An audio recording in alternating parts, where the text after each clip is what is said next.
Bismillahirrahmanirrahim. Assalamualaikum warahmatullahi wabarakatuh. Alhamdulillah wassalatu wassalamu ala Rasulillah wa ala alihi wa sahbihi wa man walah.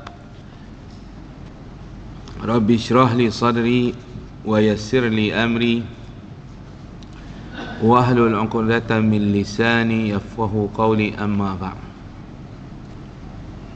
Faya ayyuhal muslimun wa ya ayyatuhal muslimat, ittaqullah faqad fazal muttaqun. Kaum muslimin dan muslimat, mukminin dan mukminat, para jamaah Masjid Al-Irsyad yang dikasihi lagi disayangi kerana Allah Subhanahu wa taala. Alhamdulillah, kita bersyukur kepada Allah pada malam ini dapat kita meneruskan kuliah maghrib kita secara bulanan, sebulan sekali di Masjid Al-Irsyad ini pada tiap-tiap Ahad minggu yang kedua. Dan kita telah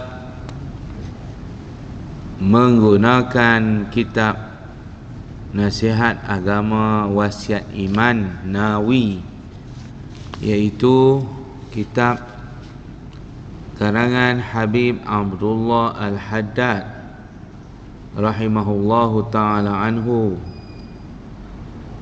dan ringkasan daripada Syekh Muhammad Nuruddin Marbu Al-Banjari Al-Makki hafizahullahu ta'ala anhu. Moga-moga Allah SWT beri kita manfaat dan mengganjarkan kepada mereka berdua, yakni Habib Abdullah Al-Haddad dan juga peringkas dan penterjemah Syekh Muhammad Nuruddin Marbu Al-Banjari Al-Maliki.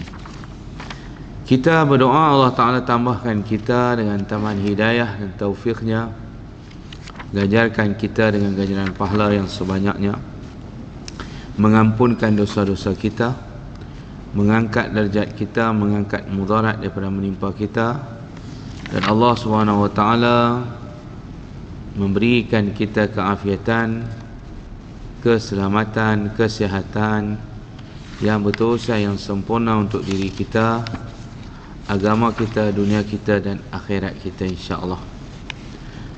Tuan-tuan, sampai kita kepada bab yang bersangkut paut dengan al-haqqu wal wilayah, yakni bab pada menyatakan tentang hak-hak dan wilayah-wilayah yang mesti kita tunaikan dan yang mesti kita laksanakan. Hak kena diberikan, wilayah kekuasaan. Satu di dalam hidup kita ada hak, ada kuasa. Hak kita sebagai seorang suami yang mesti diberikan oleh seorang isteri. Hak kita sebagai seorang isteri yang mesti diberikan oleh suami. Hak kita sebagai seorang anak yang mesti diberikan oleh ibu bapa. Hak kita sebagai ibu bapa yang mesti anak-anak berikan. Itu dipanggil hak. Siapa tidak memberikan hak akan yang berhak akan haknya, maka dia berdosa. Dia dikira mengkhianati amanah Allah Subhanahu wa ta'ala. Maka tuan-tuan dan puan-puan rahimakumullah, kita sampai kepada tajuk seterusnya setelah kita berbincang berkaitan berbuat baik kepada keluarga, kepada ihsan kepada jiran. Maka hari ini kita nak masuk tajuk Al-Ihsan ilal Ashab, berbuat ihsan kepada sahabat, rakan sejawat, rakan sekerja. Ini dalam perintah Allah Subhanahu Wa Taala di dalam surah An-Nisa. Allah menyuruh kita melakukan ihsan kepada sahabat dengan firman-Nya, wa'budullaha wa la tusyriku bihi syai'a wa bil walidaini ihsana wa bizil qurba wal yatama wal masakin wal jari zil qurba wal jaril junubi was sahibi bil jambi.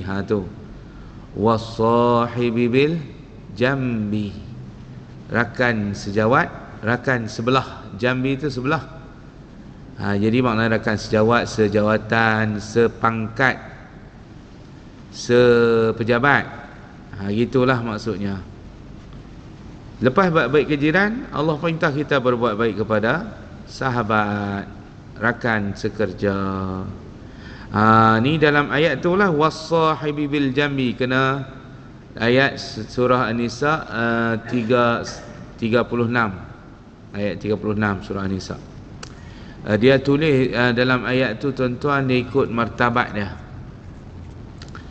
Mula-mula kita nak buat baik sekali kepada siapa? Mak pak dulu, ranking dia. Lepas tu adik-beradik. Lepas pada mak pak, kita nak buat baik kat siapa? Adik-beradik kita, seibu sebapa. Tu kita kena jaga dulu. Yang syoknya, perangai kita ni kalau tak faham ayat Quran ni, dia songsang sikit ke faham. Dia duk kira baik dengan orang, dengan adik-beradik dia tak baik. Dia duk kira bak kenuri panggil orang. Adik dia tak panggil. Kak dia tak panggil. Abang dia tak panggil. Tu ke abang dia kata, depa bak kenuri ke? Dia kata buat nah. Awak hang tak kena? Tak kena. Abang tak kena, adik tak kena panggil. Hampa ni pasien apa ni?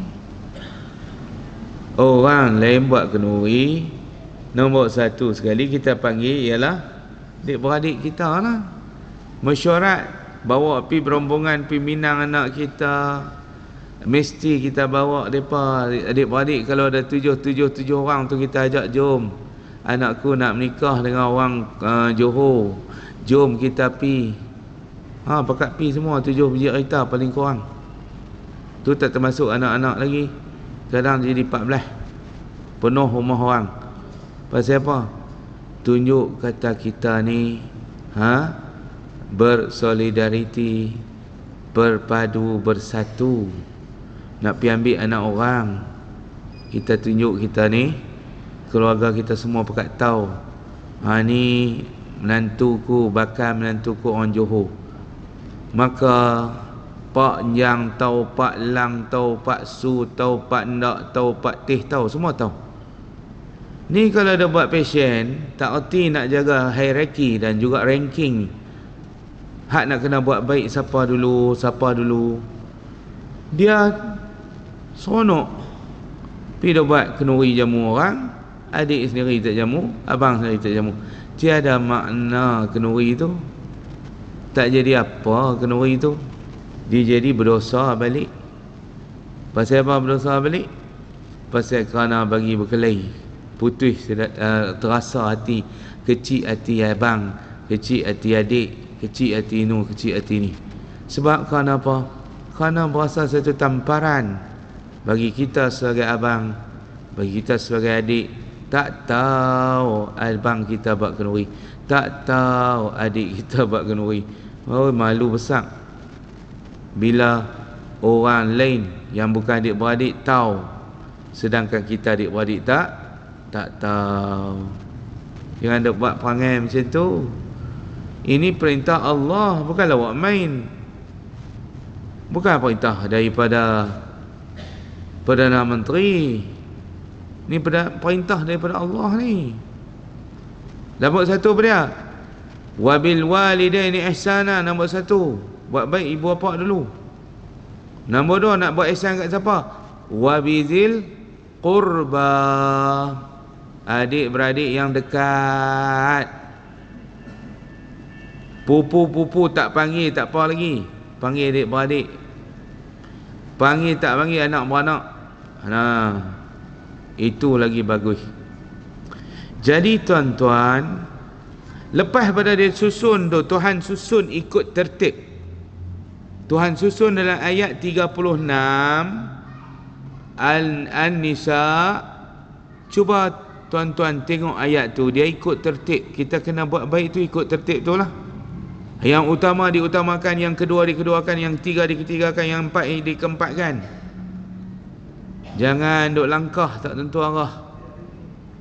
Follow, ikut dia punya tertib tu. Maka itu dipanggil tertib. Dalam kita nak berbuat priority, aula, yang mana aulawiyatnya, itu kena dipahami. Sebab itu tuan-tuan, puan-puan rahimakumullah, Dr. Yusuf Al-Qaradawi dia menulis satu buah kitab nak bagi kita reti susun mana dulu mana kemudian, nak bagi kita reti untuk martabat, yang mana martabat satu, martabat dua, mana yang nombor satu, nombor dua. Dia tulis satu kitab nama Fiqhul Awlawiyat, fiqh keutamaan, memahami keutamaan, yang mana utama, yang mana yang kedua, yang mana yang ketiga. Tu ni. Maka tertib dia tu kita kena jaga.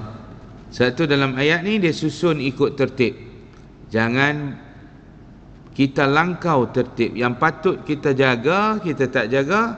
Yang tak perlu sangat kita jaga, kita pergi jaga pula. Yang kawan-kawan ni tak habis, tak cukup, tak habis, layan.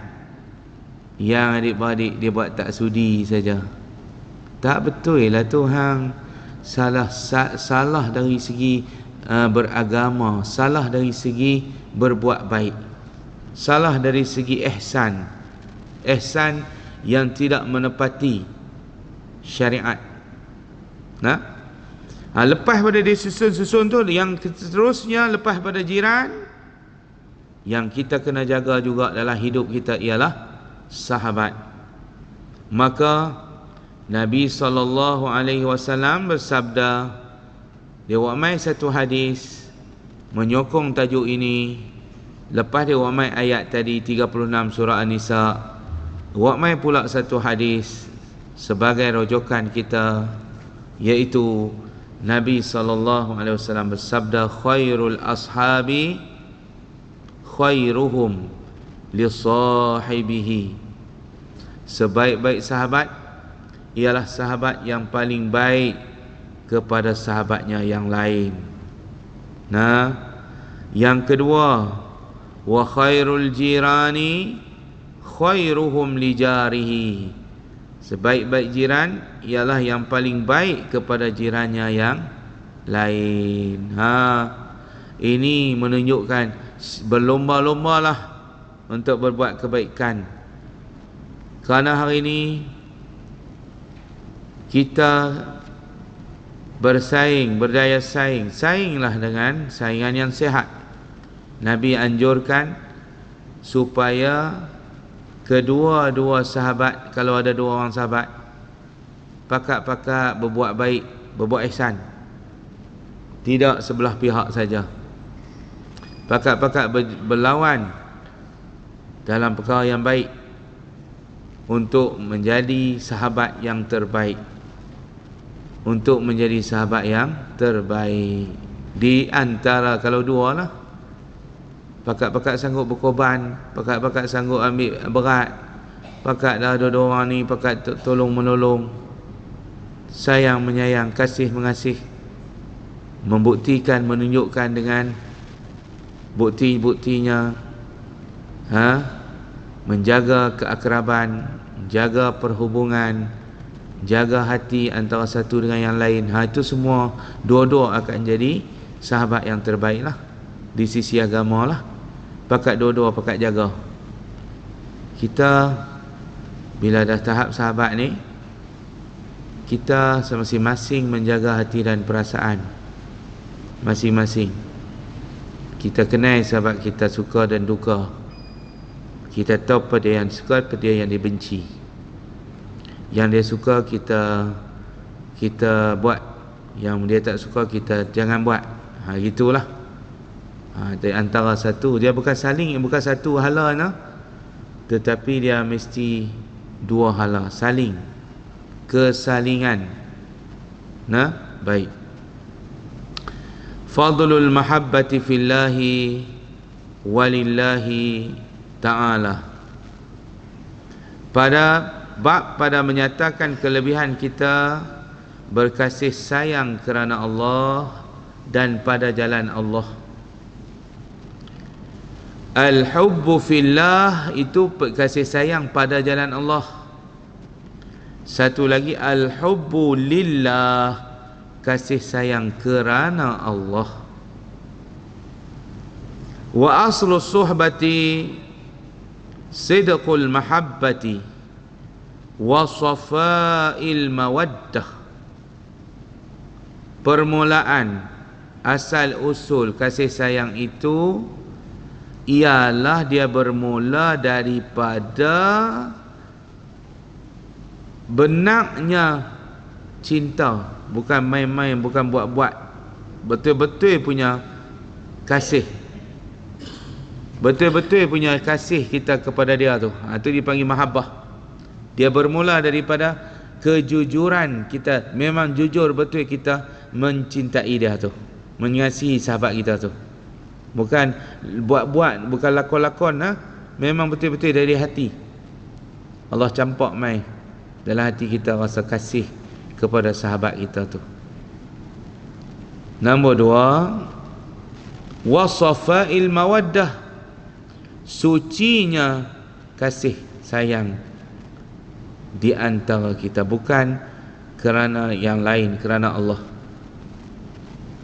Bukan kasih sayang yang dibuat-buat di atas material ataupun madiyah kebendaan, bukan juga di atas rasa yang lain, tetapi rasa Allah, kerana Allah, iaitu sebagaimana cinta kasihnya Nabi kepada sahabat dia Abu Bakar As-Siddiq. Kita kalau baca persahabatan mereka berdua begitu hebat. Sayang menyayang antara mereka berdua itu luar biasa. Anak dia yang masih kecil dia nikahkan dengan Nabi. Abu Bakar dia punya cinta kat Nabi.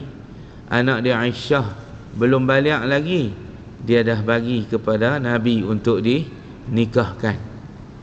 Kata dalam rekod sejarah 6 tahun, Nabi bersama dengan dia 9 tahun.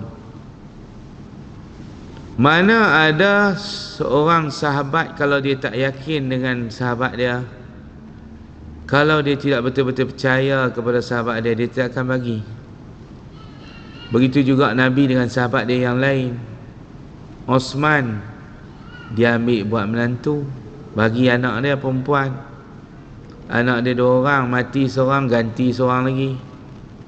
Ruqayyah meninggal, ganti Ummi Kalsum. 2 menantu Nabi 2 kali. Dalam syariat tak boleh himpun 2 beradik dalam 1 kali kahwin.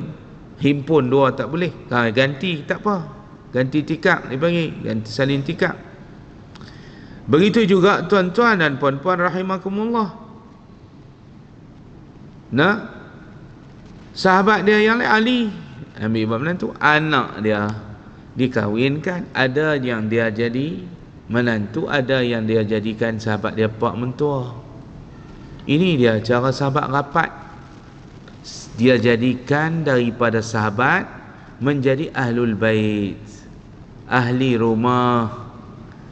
Umar, Osman, Ali, Abu Bakar boleh keluar masuk rumah Nabi tanpa gap, tanpa ada sebarang halangan. Pasal dalam rumah tu ada anak mereka ataupun ada anak Nabi. So Nabi nak pergi rumah Ali pun senang, pasal anak dia Fatimah ada. Dan Ali nak main rumah Nabi pun senang, anak Nabi ada. Jadi pertemuan mereka berlaku sentiasa dalam rumah, masuk dalam rumah Nabi sallallahu alaihi wasallam. Sebab tu depa bertukar daripada sahabat menjadi ahlul bait. Ahlul bait Nabi lah, dah jadi menantu. Yang Umar dengan Abu Bakar jadi pak mentua. Osman dengan Ali jadi menantu. Nampak? Tak ada keindahan persahabatan yang lebih daripada apa yang kita lihat Nabi dengan sahabat-sahabat dia. Keindahan, kehebatan persahabatan yang ditunjukkan oleh baginda Nabi itu dengan sahabat-sahabat itu diceremburui, diherankan. Jadi satu yang menakjub. Menakjubkan bukan main-main, betul-betul. Sebab mereka yakin tidak ada naya menganiayai antara mereka. Kalau diberikan anak jadi menantu ataupun dijadikan menantu, tidak ada naya menganiayai, tidak ada sebarang kecurigaan antara mereka. Ini kejernihan persahabatan yang ada di kalangan para sahabat Nabi dan Nabi sendiri. Sebab tu tuan-tuan, kata Abu Sufyan bila dia melihat kasih sayang sahabat kepada Nabi dan kasih Nabi kepada sahabat, dia golek kepala, dia geleng kepala, dia merasa cukup takjub, terkejut. Sebab apa? Sebab dia kata, ma ra'aitu ahadan yuhibbu ahadan misli ashabi Muhammadin Muhammada. Aku tidak pernah melihat indahnya kasih sayang antara seseorang dengan seseorang yang lain seperti mana kasih sayang sahabat Nabi kepada Nabi. Dia tak pernah tengok, dia kata. Aku tak pernah tengok dalam sejarah hidup aku orang sayang kepada Muhammad ni. Tak pernah ada dalam sejarah kasih sayang sahabat kepada Nabi Muhammad, kasih yang cukup luar biasa. Dia tak pernah lihat keindahan kasih sayang itu di dalam hidup dia di zaman jahiliah, sampailah dia tengok depan mata dia kasih sayang sahabat-sahabat kepada Nabi dan kasih sayang Nabi kepada sahabat. Itu cukup hebat. Sebab itu tuan-tuan, dengan kasih sayang inilah Nabi membina kekuatan negara Madinah. Akhirnya Madinah menjadi satu negara yang digeruni, ditakuti oleh musuh-musuh, sebab kerana Nabi masuk elemen kasih sayang sesama mereka, dipersaudarakan Ansar dan Muhajirin. Akhirnya Ansar dan Muhajirin itu berpadu dengan perpaduan yang hebat. Tidak ada curiga mencurigai antara satu dengan yang lain. Ni bab sahabat ni, tu Nabi kata dia bermula, kitab kita kata persahabatan itu dia bermula daripada kesucian, kejernihan, kejujuran dalam kita berkasih sayang. Fa mahma kana zalika fillahi walillahi wa sawabuhu azimun. Sama ada kita kasih kerana Allah atau kasih pada jalan Allah, dua-duanya berpahala. Sebab tu dalam satu hadis kursi Nabi bersabda, wajabat mahabbati lil mutahabbina fiyya wal mutajalisina fiyya wal mutazawirina fiyya wal mutabazilina fiyya. Wajib rahmatku, kata Allah. Wajib kasih sayangku, kata Allah. Kepada siapa? Kepada orang-orang yang berkasih sayang kerana-Ku. Wajib rahmatku kepada siapa?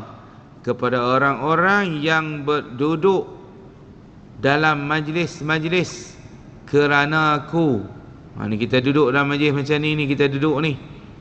Duduk kerana Allah, majlis ilmu ni. Maka dapat rahmat Allah wajib ni. Bukan sunat lagi dah, wajib Allah bagi rahmat kat kita. Sebab duduk dalam majlis-majlis Allah ni. Ini dipanggil majlis-majlis Allah Ta'ala. Dalam masjid, dalam rumah Allah, dalam majlis ilmu pula, duduk elok-elok. Maka jaga adab-adab dalam majlis, kerana kita berada dalam majlis Allah Ta'ala yang mendapatkan kasih sayang Allah Subhanahu wa Ta'ala. Yang kedua, yang ketiga, wajib juga rahmatku kepada siapa? Kepada orang-orang yang berziarah. Ziarah, menziarahi kerana Allah. Kita pergi ziarah kawan kita, ziarah adik-adik kita kerana Allah. Jangan dulu-dulu budaya kita pergi ziarah sana sini, pergi ziarah adik-adik, pergi ziarah pak menakan. Itu adalah ziarah, adalah juga penarik rahmat Allah. Kita menarik rahmat, magnet rahmat, menarik rahmat. Tu. Dan yang keempat, al-mutabazilina fiyya, iaitulah orang-orang yang infak, menderma, berhabisan duit ringgitnya, belanja pada jalan Allah. Yang ni sanggup dia untuk belanja orang lain, makan, minum, buat kenduri kerana Allah Ta'ala. Mutabazilina fiyya. Al-mutabazil makna yang mengeluarkan belanja untuk orang lain, tapi kerana Allah. Bukan belanja Allah, belanja hamba Allah, tapi kerana aku. Fiyya tu makna kerana aku, pada jalanku. Mana pada jalan yang aku redai lah maksudnya. Kita belanja orang pada jalan Allah yang Allah redai. Bagi orang makan, bagi orang pergi buat ma'tafiz, buat masjid. Itu semua dipanggil pada jalan Allah. Infak fi sabilillah dipanggil. Pada jalan Allah. Ni part yang wajib dapat rahmat daripada Allah Subhanahu wa Ta'ala. Berkasih sayang, berduduk dalam majlis. Yang ketiga, berziarah. Yang keempat ialah membelanjakan harta pada jalan Allah. Semua ni wajib rahmat Allah kepada mereka. Jadi kita tuan-tuan yang dirahmati Allah Ta'ala sekalian, kita tengok lagi hadis. Man sarrahu an yajida halawatal iman falyuhibbal mar' la yuhibbuhu illa lillah. Ni pun tuan-tuan hadis yang menggalakkan kita mencintai saudara kita kerana Allah Ta'ala. Nabi bersabda, siapa yang teringin untuk mendapatkan halawatul iman, kemanisan iman, maka dia kena buat apa tuan-tuan? Dia kena mengasihi seseorang itu kerana Allah.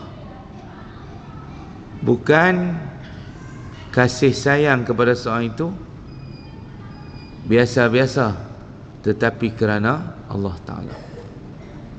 Dia kalau siapa teringin nak rasa kemanisan iman, kalau tidak, Kalau kita tak ada rasa kerana Allah tu, cinta kerana nafsu, cinta kerana sonok, kerana hawa nafsu, dia tak akan rasa manis iman. Dia akan kecewa. Cinta kepada Allah, cinta yang bukan hanya kita cinta makhluk kerana Allah.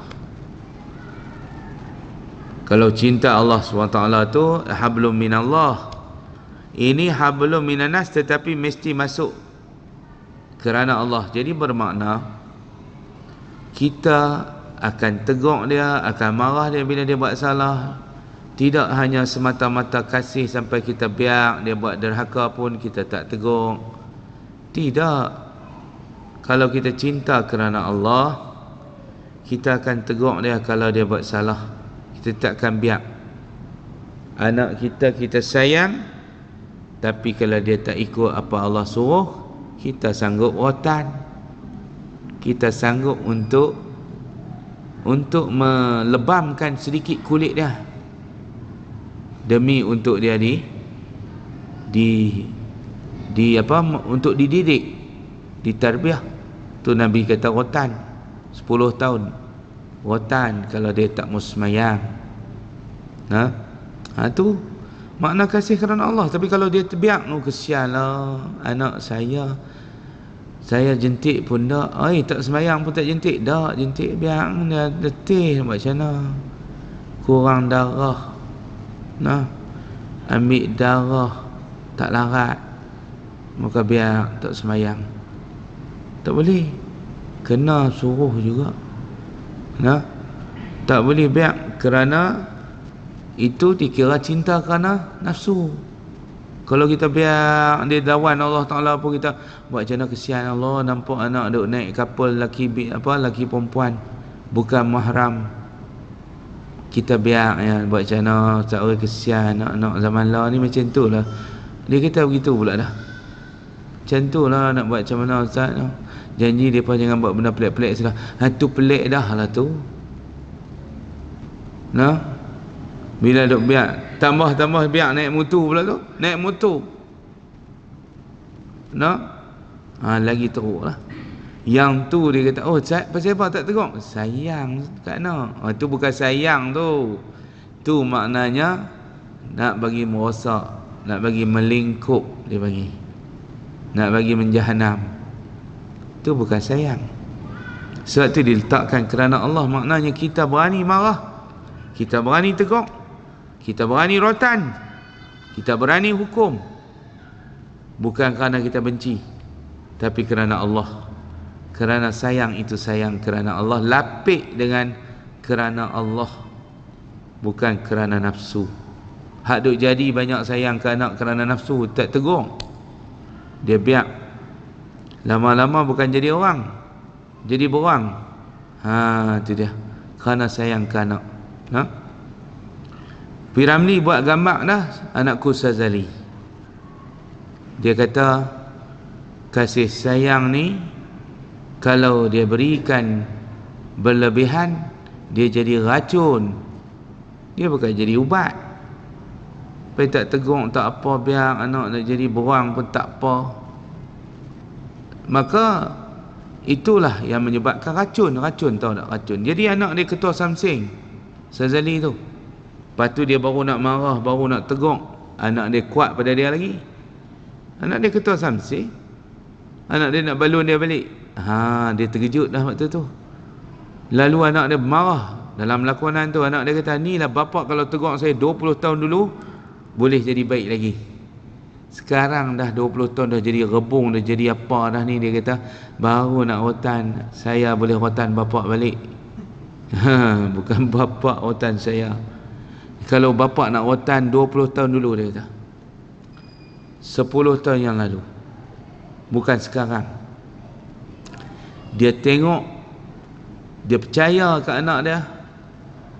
Apa anak dia habaq, dia percaya betul-betul. Dia tak siasat, dia telan bulat-bulat. Dia tak tahu anak dia joy dia dua duit, seduit dua. Seduit, bukannya kupang, seduit. Dia joy. Anak dia kata, mai duit ayah nak pergi sekolah, mai duit ayah nak pergi tuition.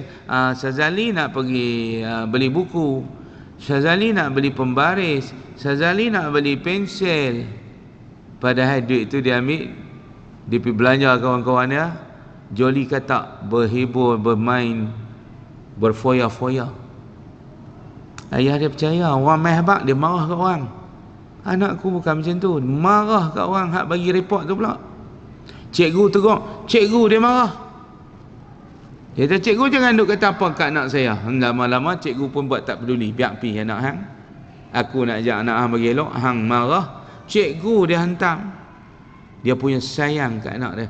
Jangan kata macam tu. Anak saya tak akan buat macam tu. Saya bagi dia kasih sayang yang cukup. Ni bukan kasih sayang yang cukup, kasih sayang yang melampau. Dia jadi rosak balik. Dia marah kat cikgu tegur. Guru besar panggil dia, tegur. Anak ni melampau dah ni, tuang sekolah, tak main sekolah. Dia berjaya pujuk ayah dia. Dia kata bukan apa dah semua. Lah kali ayah marah kat cikgu besar tu. Dia kata fitnah kat anak dia. Lah kali bukan jadi orang, jadi ketua penyamun, jadi ketua mafia. Tu gambar tu tuan-tuan. Itulah kasih sayang bukan kerana Allah tu. Nak abang kata kasih sayang kerana nafsu semata-mata. Dia sayang ke anak sampai tak tahu, sampai tak ada arah dah dia panggil. Tak ada arah. Menyebabkan dia berlebih-lebihan sehingga tak ada tegur-menegur, tak ada tarbiyah antara satu dengan yang lain. Inilah kemanisan iman. Itu berasa manis. Barulah kita tidak mengikut diri kita, nafsu kita, tapi kita mengikut kehendak Allah Subhanahu wa ta'ala. Fa iza ahabba al-insanu al-insan, apabila kita sayang kepada seorang manusia, wa allafahu wa sahibahu, kita akan jinak dengan dia, kita akan bersahabat dengan dia, li'annahu yuhibbullah, tapi kena ingat, kita jinak dengan dia, kita bersahabat dengan dia, kena bubuh lillah, kerana Allah. Wa ya'malu bi ta'atihi, kita beramal dengan ketaatan kepada Allah, yakni sahabat kita tu kerana Allah. Kana zalika mahabbatu fillah, itu adalah kasih sayang kerana Allah. Maka tuan-tuan, masuk waktu kita berhenti dekat tu, insya-Allah. Nanti kita sambung pada pertemuan kita yang akan datang, persahabatan, hak-hak sahabat yang boleh kita jaga. Dan dia ada 3 kategori sahabat. Satu, sahabat kerana Allah, sahabat kerana dunia, kerana nafsu. Itu semua ada pembahagiannya. Jadi wassalamualaikum warahmatullahi wabarakatuh. Subhanakallahumma wa bihamdika asyhadu an la ilaha illa anta astaghfiruka wa atubu ilaik. Bismillahirrahmanirrahim. Wal 'asri innal insana lafi khusr illa allazina amanu wa 'amilus solihati tawasaw bil haqqi wa tawasaw bis sabr. Assalamualaikum.